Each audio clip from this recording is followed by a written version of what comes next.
거듭남 교회 주일 오후 예배에 오신 여러분들을 환영합니다. 우리 이제 한번 기도하고 시작하겠습니다. 자비로우신 하나님 아버지, 이 시간 하나님을 찬양하고 말씀 듣고 기도하기 위하여 또 이렇게 모였습니다. 주님, 우리에게 은혜를 내려 주시옵시고 우리와 함께하여 주시며, 특별히 몸이 아픈 자들, 질병이 있는 자들 하나님께서 깨끗하게 치유하여 주시고 하나님께서 속히 낫게 하여 주시옵소서. 예수님의 이름으로 기도하옵나이다. 아멘. 우리 주를 위한 이곳에 함께 찬양하겠습니다.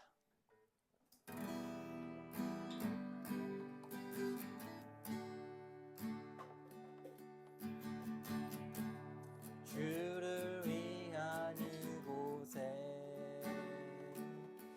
예배하는 자들 중에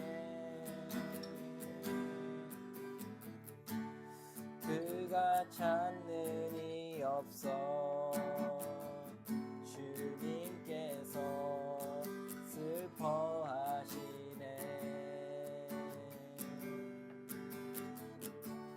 주님이 찾으시는 그 한 사람, 그의 배자, 내가 그 사람 되길 간절히 주께 예배하네. 주내로 이곳에 서 있네. 주임제에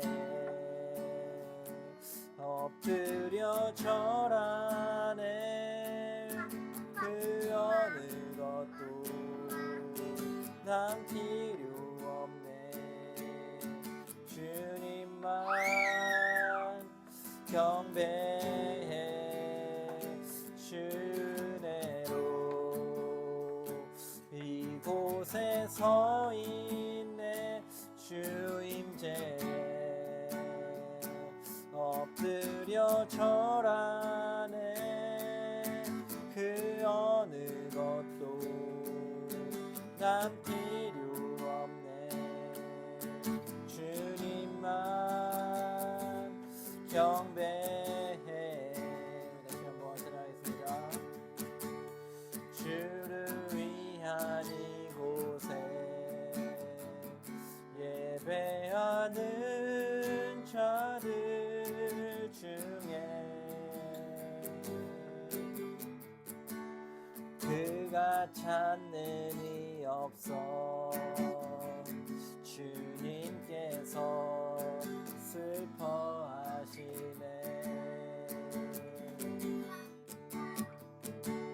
주님이 찾으시는 그 한 사람, 그의 배자, 내가 그 사람 되길 간절히 주께 예배하네. 주내로 이곳에 서 있네. 주임제에 엎드려 절하네. 그 어느 것도 난 필요 없네. 주님만 경배해. 주내로 이곳에 서 있네. 주임제에 엎드려 절하네. 그 어느 것도 난 필요 없네. 주님만 경배해. 주내로 이곳에 서 있네.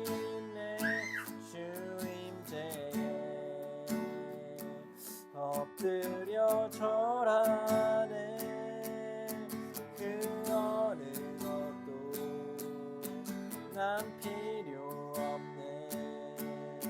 주님만 경배해. 주내로 이곳에 서 있네. 주임제에 엎드려 절하네. 그 언을 걷고 난 필요 없네. 주님만 경배해.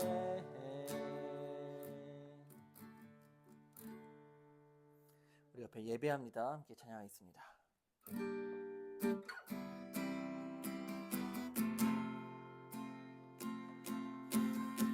완전하신 나의 주,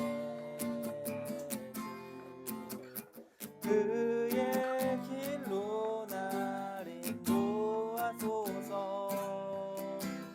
행하신 모든 일 주님의 영광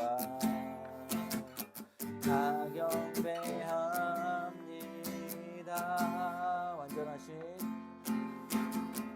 완전하신 나의 주, 그의 길로 날 인도하소서. 행하신 모든 일 주님의 영광 다 경배합니다. 예배합니다. 찬양합니다. 주님만 날 다소서. 예배합니다. 찬양합니다. 주님 홀로 높임 받으소서. 예배합니다. 예배합니다. 찬양합니다. 주님만 날 다스리소서. 예배합니다. 찬양합니다. 주님 홀로 높임 받으소서.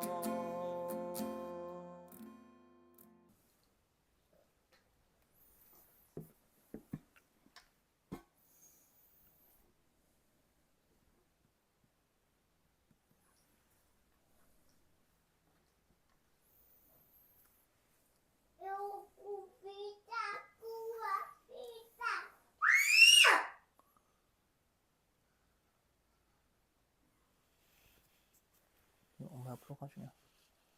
엄마 앞에 가서 빵 먹어. 자, 오늘 말씀 한번 볼까요? 출애굽기 5장. 출애굽기 5장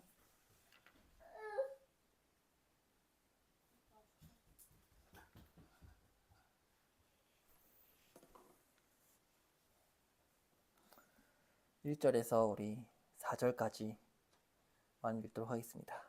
출애굽기 5장 1절에서 4절 같이 읽겠습니다. 그 후에 모세와 아론이 바로에게 가서 이르되 이스라엘의 하나님 여호와께서 이렇게 말씀하시기를 내 백성을 보내라. 그러면 그들이 광야에서 내 앞에 절기를 지킬 것이니라 하셨나이다.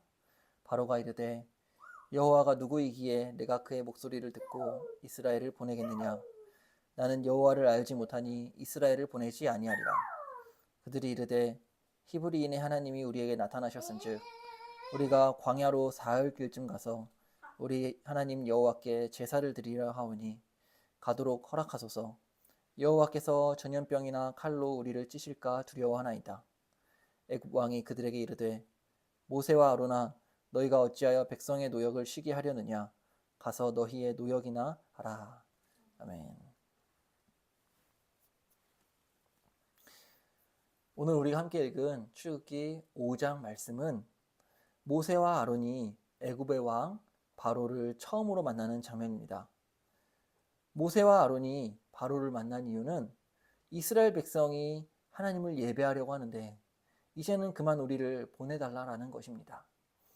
그러나 바로는 이 요청을 거절합니다.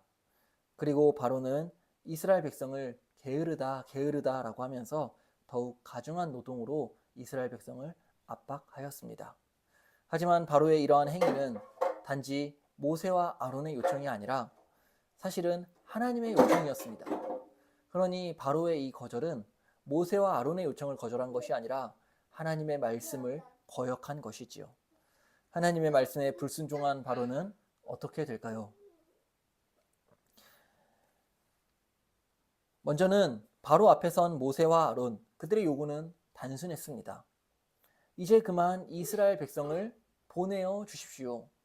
우리는 여호와 하나님께 제사하러 가야 합니다. 이것이 모세와 아론의 요구였습니다. 이 요구는 사실 하나님께서 바로에게 하신 말씀입니다. 1절을 보시면 그 후에 모세와 아론이 바로에게 가서 이르되 이스라엘의 하나님 여호와께서 이렇게 말씀하시기를. 누가 말씀하시지요? 이스라엘의 하나님 여호와께입니다. 내 백성을 보내라. 그러면 그들이 광야에서 내 앞에 절기를 지킬 것이니라 하셨나이다. 이스라엘의 백성은 바로의 백성이 아닙니다. 바로 하나님의 백성입니다. 1절에 하나님은 이스라엘을 내 백성이라고 말씀하십니다. 하나님께서 이스라엘 백성을 애굽에서 나오게 하신 이유를 1절을 보시면 절기를 지킬 것이라고 말씀하십니다. 여기서 절기는 유월절을 의미합니다. 유월절은 출애굽 전날 밤 죽음의 사자가 이 애굽을 둘러 덮어서 그 이스라엘 백성들은 그 죽음의 사자의 죽음을 당하지 않고 재앙을 면하고 죽음에서 구원받는 것을 기념하는 절기가 바로 유월절입니다. 이 유월이라는 뜻이 넘어가다라는 뜻인데 죽음의 사자가 이스라엘 백성을 넘어갔다. 그들을 죽이지 않고 살려주었다라는 의미입니다. 하나님은 애굽의 모든 첫 아들과 처음 난 것들을 다 죽이셨습니다. 하지만 이스라엘은 죽이지 않고 살려주셨습니다. 그 이유로 하나님은 이스라엘 백성들에게 매년 반복적으로 유월절을 지킬 것이다 라고 명령을 하셨습니다. 이것이 바로 이스라엘 백성들에게 말씀하시는 그 절기입니다. 구약의 절기는 지금 우리의 예배를 의미합니다. 하나님이 이스라엘 백성을 애굽에서 구원하여 주심으로 이스라엘 백성이 절기를 지켰듯이 우리 또한 하나님께서 사탄의 종에서 구원하여 주셨습니다. 하나님이 어린 양의 피로 이스라엘을 살려주셨듯이 우리를 예수 그리스도의 피로 살려주셨습니다. 하나님이 우리를 죄와 사망으로부터 구원하신 이유는 무엇일까요? 바로 하나님을 예배하도록 하기 위함입니다. 사람은 하나님을 예배하는 존재로 창조받았습니다. 하나님은 6일 동안 세상을 창조하신 이후 마지막 7째 날을 안식일로 지정하셨습니다. 하나님은 6일 동안 세상을 창조하시고 이 안식일은 하나님을 예배하는 날입니다. 하나님을 예배하기를 힘씁시다. 매 예배 때마다 우리는 하나님의 구원을 기억하며 감사하고 찬양해야 합니다. 특별히 이스라엘의 유월절은 지금 우리의 성찬식과 연장선상에 있습니다. 동일한 의미를 가집니다. 이스라엘 백성이 유월절을 통해서 출애굽의 구원을 경험하였듯이 우리는 매주일 드려지는 성찬을 통하여서 예수 그리스도의 죽음과 부활을 통하여 그 구원의 은혜를 경험하는 것입니다. 예수 그리스도와 연합하는 시간이 바로 이 성찬의 자리입니다. 우리 거듭난 교회가 하나님을 기쁘게 충만하게 예배하는 거룩한 교회가 되기를 소망합니다. 하지만 바로는 하나님의 요구에 응하지 않았습니다. 2절을 보시면 바로가 이르되 여호와가 누구이기에 내가 그의 목소리를 듣고 이스라엘을 보내겠느냐? 나는 여호와를 알지 못하니 이스라엘을 보내지 아니하니라. 여기서 바로의 말을 자세히 살펴보면 바로는 여호와가 누구인지를 알지 못했습니다. 2절에 여호와는 누구이기에 나는 여호와를 알지 못하니. 바로는 어떻게 보면 솔직합니다. 그는 정말 여호와 하나님을 알지 못했습니다. 바로는 죄로 인하여서 눈이 어두워졌고 그로 인하여 하나님이 누구이신지를 알지 못했습니다. 바로는 자신이 여호와 하나님을 알지 못한다라는 이유로 이스라엘 백성을 보내지 않았습니다. 바로가 아무리 하나님이 어떤 분이신지 알지 못하였을지라도 바로가 하나님의 말씀에 불순종한 것에 대해서 하나님은 바로에게 엄중한 책임을 물으실 것입니다. 그래서 이스라엘 백성들에게는, 애굽의 백성들에게는 10가지 재앙이 무시무시하게 임한 것이죠. 바로는 하나님을 알지 못했고 하나님을 두려워하는 마음도 없었습니다. 이것이 바로 죄인의 상태입니다. 죄인은 하나님을 알지 못합니다.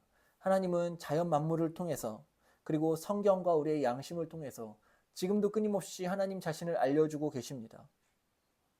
죄인이 하나님을 알지 못하는 것은 절대 하나님 책임이 아닙니다. 바로 우리 죄인의 책임입니다. 왜냐하면 하나님은 지금도 끊임없이 성경과 자연을 통하여 자신이 어떠한 분이신지를 우리에게 알려주고 계시기 때문입니다. 그러나 우리가 스스로 지은 우리의 죄로 인하여서 우리는 하나님을 알지 못하게 되었고 하나님을 두려워하지도 않게 되었습니다. 바로가 그렇습니다. 바로는 하나님을 알지 못할 뿐만 아니라 하나님을 경외하지도 않았던 것이지요. 이처럼 하나님을 바르게 알지 못하면 하나님을 경외할 수 없습니다. 하나님을 아는 지식 없이는 하나님을 바르게 예배할 수 없습니다. 하지만 하나님을 경외하지 않는 자에게는 하나님이 크고 두려운 심판을 내리실 것입니다. 이 세상에서 가장 어리석은 것이 무엇일까요? 여러분, 이 세상에서 가장 바보 같은 사람이 누구일까요? 바로 하나님을 경외하지 않는, 하나님을 두려워하지 않는 자가 성경이 말하는 어리석은 자입니다.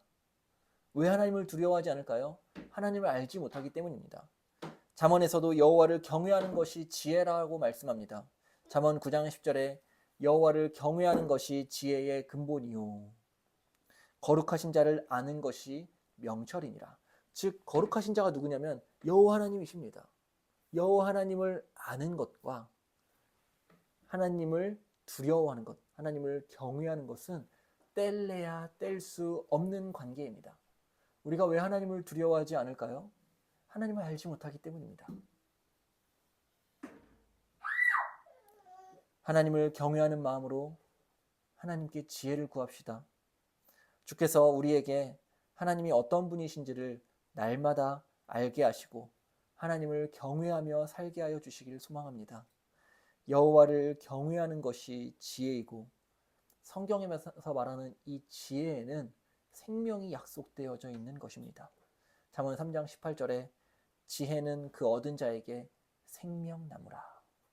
즉 하나님을 아는 지식에서부터 여호와를 경외하는 마음이 생기고 여호와를 경외하는 마음이 곧 지혜이고 그 지혜가 우리를 생명으로 인도한다는 것입니다. 즉 여호와를 아는 지식은 궁극적으로 우리를 생명의 길로 인도합니다. 그러므로 사랑하는 우리 거듭난 교회 성도 여러분, 하나님을 알아가기를 매일매일 힘쓰십시오. 이것이 최고의 지혜요 여호와 하나님을 아는 것이 우리가 생명을 얻는 길입니다. 모세와 아론의 얘기를 들은 후 바로는 이스라엘 백성들에게 더욱 곤욕스러운 노동을 명령합니다. 당시 애굽에서 이스라엘 백성들의 일거리는 이 벽돌을 만드는 것이었습니다. 원래는 애굽 사람들이 이 벽돌을 만들 때 필요한 재료인 이 짚을 주었는데 이제는 그 재료를 주지 않겠다라는 것입니다. 이스라엘 백성들은 벽돌을 만들 때 필요한 재료를 직접 구해야만 했습니다. 벽돌을 만드는 것 자체도 힘든 노동인데 이제는 벽돌에 쓰이는 재료까지 직접 구해야 하니 얼마나 고통스럽고 힘들었겠습니까? 바로는 하나님께 예배하려는 이스라엘 백성을 향하여서 너희들은 게으르다, 게으르다, 게으르다 라고 판단하였습니다. 8절을 보시면 그들이 게으름으로 17절에도 바로가 이르되 너희가 게으르다, 게으르다. 그러므로 너희가 이르기를 우리가 가서 여호와께 제사를 드리자 하는도다. 하나님을 예배하는 것이 바로의 눈에는 게으르게 보였던 것입니다. 여기서 게으르다라는 이 단어는 일을 놓아버리다, 일을 내던지다라는 그런 의미입니다. 바로에게는 이 일, 즉 이스라엘 백성이 노동하는 것이 가장 중요하게 생각되었던 것입니다. 그러니 이스라엘 백성이 일하지 않고 하나님을 예배하러 간다니 바로의 눈에는 이것이 게으르게 보였던 것이지요. 여러분, 우리가 하나님을 예배하는 것이 게으른 것일까요? 우리의 일을 놓아버리는 것이 게으른 것일까요? 여러분, 우리의 인생의 목적이 무엇입니까? 노동입니까? 우리의 인생의 목적은 하나님을 예배하는 것입니다. 하나님께서도 6일 동안 세상을 창조하시고 마지막 7째 날에 쉬었습니다. 7째 날은 하나님이 정하신 안식일로 하나님을 예배하는 날입니다. 우리가 일하는 이유는 하나님을 예배하기 위해서입니다. 한 주가 7일이 있지 않습니까? 첫째 날부터 6째 날까지는 마지막 7째 날을 위하여 존재하는 것입니다.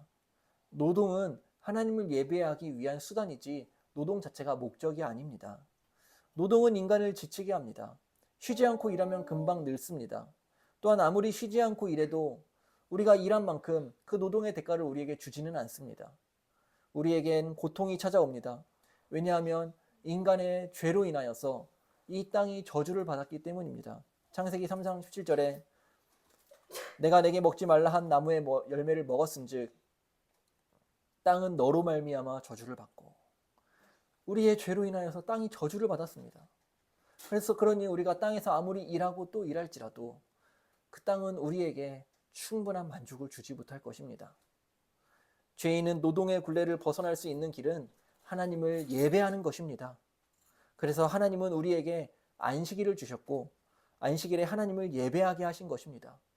노동의 이 굴레에서, 이 노동의 이 죄에서, 노동의 노예에서 우리가 벗어날 수 있는 길은 공산주의가 아니라 하나님을 예배하는 것입니다. 그러므로 하나님을 예배하는 것은 절대 게으른 것이 아닙니다.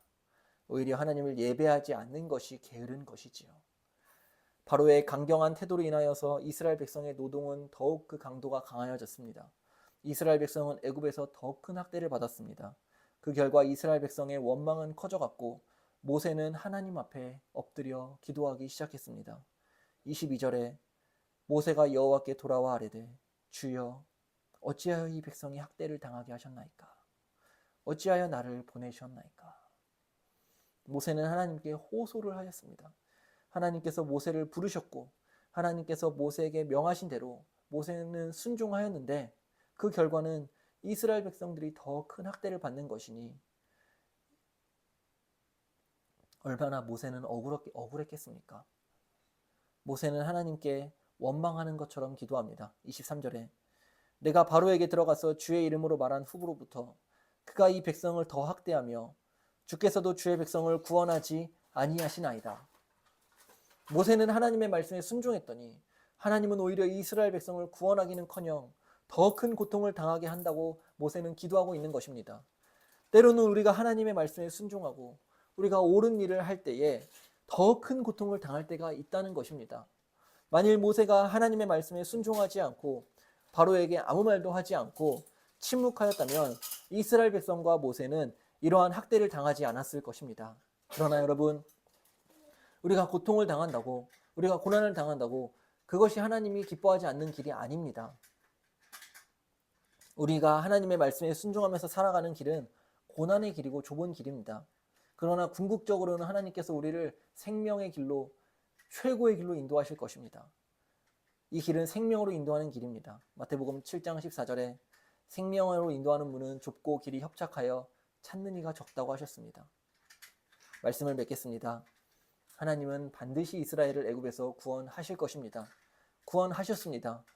지금은 이스라엘 백성이 더 큰 학대를 받는 것 같을지라도 하나님은 반드시 이스라엘 백성을 구원하십니다. 출애굽기 6장 1절을 보십시오. 여호와께서 모세에게 이르시되 이제 내가 바로에게 하는 일을 너가 보리라. 강한 손으로 말미암아 바로가 그들을 보내리라. 강한 손으로 말미암아 바로가 그들을 그의 땅에서 쫓아내리라. 강한 손, 두 번이나 강한 손이 기록되어져 있습니다. 강한 손은 여호와 하나님의 손입니다. 우리를 구원하시는 분은 여호와 하나님이십니다. 지금은 바로가 자신의 강한 손으로 이스라엘 백성을 학대하고 있지만, 바로는 자신의 손이 가장 강하다고 믿고 있지만 사실은 하나님의 손은 바로의 손보다 더욱더 강한 손입니다. 하나님께서 강한 손으로 바로에게 무서운 심판을 행하실 것입니다. 그리고 하나님의 강한 손으로 이스라엘 백성을 애굽의 종살이에서 구원하실 것입니다. 하나님께서 이스라엘 백성을 애굽에서 부르신 이유가 무엇입니까? 바로 예배입니다. 예배. 지금도 하나님은 참된 예배자를 찾으십니다. 애굽이 이스라엘을 예배하지 못하도록 핍박하였듯이 세상은 지금도 교회를 향하여 위협하고 있습니다. 여러 가지 반성경적인 법안을 입법하면서 우리가 하나님을 예배하지 못하도록 막으려고 합니다. 가까운 나라 중국을 보십시오. 중국은 마오쩌둥의 중국 공산당의 집권 이후 끊임없이 선교사들을 추방하고 교회를 국가의 통제 아래 두면서 하나님을 예배하지 못하도록 막고 있습니다. 교회 건물을 부수고 십자가를 철거하고 교회를 끊임없이 핍박하고 있습니다. 하나님이 바로를 재앙으로 멸하셨듯이 곧 중국 공산당도 하나님이 멸하실 것입니다. 우리는 어떠하든지 하나님이 부르신 지금 이 자리에서 하나님을 예배해야 합니다. 우리는 하나님의 백성입니다. 하나님의 백성은 하나님을 예배하는 자들입니다. 온 마음과 뜻과 정성을 다하여 우리 하나님을 예배합시다. 창조주 하나님, 우리를 구원하신 성부, 성자, 성령 하나님은 우리의 예배를 받으시기에 오직 유일하게 합당하신 참 하나님이십니다. 기도하겠습니다. 우리 한 번만 같이 마음을 모아서 기도합시다. 이 시간 기도할 때에 하나님, 우리가 하나님을 예배하는 참된 예배자 되게 해주시고 우리를 구원하여 주신 그 은혜가 하나님을 예배하기 위함인데 정말 우리 거듭난 교회가 하나님을 기쁘게 예배하는 거룩한 예배 되게 하여 주시옵소서라고 함께 이 시간 기도하며 나아가겠습니다. 자비로우신 하나님 아버지, 이 시간 주님께 기도합니다.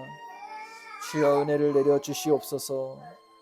아버지 하나님, 하나님께서 이스라엘 백성들을 애굽에서 구원하여 주셨던 것과 같이 주께서 우리들을 주의 죄와 사망에서 구원하여 주셨사오니 하나님 아버지, 주여 우리를 도와주시옵소서. 아버지 하나님, 우리 거듭난 교회가 하나님을 거룩하게 예배하는 온전한 교회, 거룩한 교회 되게 하여 주시옵소서. 하나님 아버지, 우리 교회에 하나님의 영광의 빛을 비추어 주시고 아버지 하나님, 비록 지금은 작은 겨자씨 하나과 같을지라도 하나님 나라는 큰 나무를 이룬다고 하셨사오니 우리 거듭난 교회가 하나님을 예배하는 가운데에 주님께서 더욱더 자라가게 하여 주시고 큰 나무를 이루어 많은 새들이 깃들이는 교회가 되게 하여 주시옵소서. 아버지 하나님, 하나님께서 이스라엘 백성을 애굽에서 구원하여 주셨던 것과 같이 우리를 사탄의 종로로 타는 데서 죄와 사망에서 주님이 우리를 구원하여 주셨습니다. 하나님 아버지 감사합니다. 우리를 구원하여 주신 하나님의 그 은혜를 기억하며 하나님을 기쁘게 예배하는 교회 되게 하여 주시옵소서. 하나님 아버지, 우리가 그래도 이렇게 모여서 기도하고 하나님을 예배할 수 있다는 것이 얼마나 감사하고 하나님 얼마나 기쁜 일인지를 주님 우리가 잊지 않게 하여 주시고 하나님을 예배하는 것을 가장 소중히 여기며 살게 하시고 우리의 인생의 목적이 하나님을 예배하는 것 되게 하여 주시옵소서. 예배하기 위하여 일하고 예배하기 위하여 살고 예배하기 위하여서 하나님 우리가 힘쓰게 하여 주시옵소서. 하나님 아버지, 우리에게 은혜를 내려 주시옵소서. 주여 우리를 붙들어 주시옵소서. 주여 은혜를 내려 주시옵소서. 자비로우신 하나님 아버지, 주님께서 저희를 도와주시옵시고 우리가 하나님을 예배하는 거룩한 예배자들 되게 하여 주시옵소서. 하나님을 예배할 수 있도록 우리를 불러주시고 하나님 어떠한 분이신지를 말씀을 통하여 알게 하시니 감사합니다. 우리 거듭난 교회가 하나님을 아는 지식이 날마다 더욱더 더하여지고 자라가게 하시고 하나님을 알므로 말미암아 하나님을 경외하고 하나님을 기뻐하며 아버지 하나님, 하나님을 온전히 예배하게 하여 주시옵소서. 바르게 알려주시옵소서. 풍성히 알려주시옵소서. 예수님의 이름으로 기도하옵나이다. 아멘.